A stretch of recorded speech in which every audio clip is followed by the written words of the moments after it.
كنا في شارع السلطان حسين اللي في اسكندرية، وقدام كلية صيدلة لقينا كافيه تحفة، كافيه دي أليكسيا. والكافيه معمول على الطراز الفرنساوي، وبجد المكان من جوه شكله تحفة. أول لما بنقعد بنعمل سكان للكيو ار كود عشان نشوف المنيو. طبعا البيستريز بتتكلم عن نفسها، وكلها بتتحضر فريش في المطبخ اللي جوه الكافيه. المنيو كان فيها سويت اند سيفري كروسونز، وما كناش عارفين بصراحة نطلب ايه ولا ايه.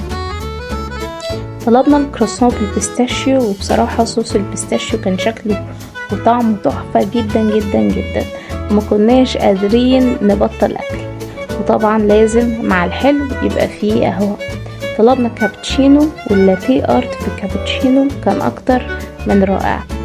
بصراحة انا بقى ريكومند المكان دوت لو انتوا هناك قرب كلية صيدلة.